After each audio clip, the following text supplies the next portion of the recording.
வணக்கம், this is your Shankar. Art of பேரண்டிங்கில் நம்ம இன்னைக்கு பார்க்க போகிறது பார்ட் 17, பாகம் 16. நான் ஏதோ புதுசாக சொல்கிறதெல்லாம் இல்லை, என் வயசில் எல்லாருக்கும் தெரிஞ்சது தான் நம்ம சொல்கிறோம். ஓகே, சும்மா இது நம்ம ஒரு பதிவுக்காக நம்ம என்ன பண்ணுறோம், இதை ரெக்கார்ட் பண்ணிக்கினே வரோம். ஓகேங்களா?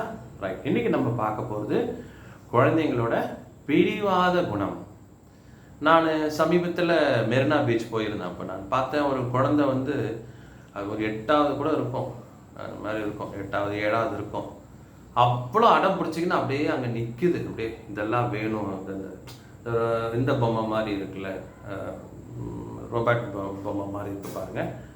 ஓகே, ரிமோட் கண்ட்ரோல் மாதிரி இருக்காது, கண்டிப்பாக வேணும் அப்படின்ற மாதிரி அப்படியே அடமாக நிற்குது. அப்படியே நம்மளுக்கு அந்த தாயோட முகத்தில் நல்லாவே தெரியுது, அதை வாங்க சக்தி இல்லை அப்படின்றது நம்மளுக்கு என்னது, நம்மளால் கண் கூட தெரியுது. ஆனால் அந்த இடத்துல அது குழந்தை நவரவே இல்லை.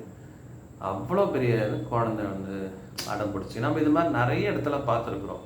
அழுவோம், ஓகே, அடம் பிடிக்கும் நம்ம ஸோ அது ஏன் அந்த மாதிரி செய்யுது அப்படின்னு நம்மளுக்கும் தெரியும். சின்ன சின்ன விஷயத்தில் நம்ம அப்போ சரி குழந்தை தானே நம்ம என்ன பண்ணலாம், அப்படியே சரி வாங்கி கொடுத்துருக்கலாம். வளர அது சரியாயிடும். ஆனால் அது வளர என்ன ஆகும், இன்னும் நம்மளுக்கு அதிகமாகினே தான் போகும்.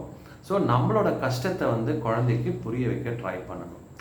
ஓகே, நான் சொல்கிறது இந்த பொருள் விஷயத்தில் அஃபோர்டபிலிட்டி இருந்தால் நம்ம கொடுத்துடலாம். பட் அதே மாதிரி என்ன செய்யும், எனக்கு பிடிச்சமான காலேஜ் வேணும்னோ, எனக்கு பிடிச்சமான கோர்ஸ் வேணும்னோ, அது ஒர்த் இல்லையான்னு கூட நம்மளுக்கு தெரியாது.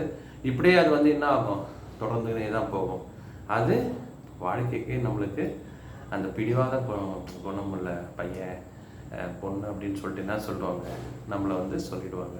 அதனால் நாம் ரொம்ப ஒரு வாட்டி என்ன செய்யணும், வாங்கி கொடுக்கணும். ஒரு வாட்டி என்ன செய்யணும், இல்லைம்மா அப்பா கிட்ட உண்மையிலே காசு இல்லை அப்படின்னு நம்ம என்ன செய்யணும், சொல்லிடணும். ஓகேங்களா? அப்போ கிரெடிட் கார்டு இருக்கேன்னு கேட்பாங்க இந்த காலத்துலலாம்.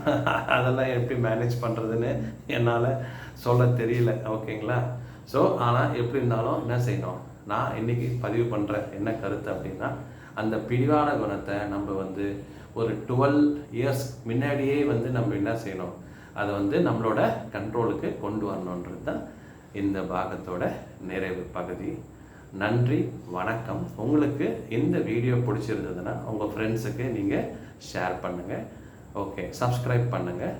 நன்றி, வணக்கம். This is for Shankar.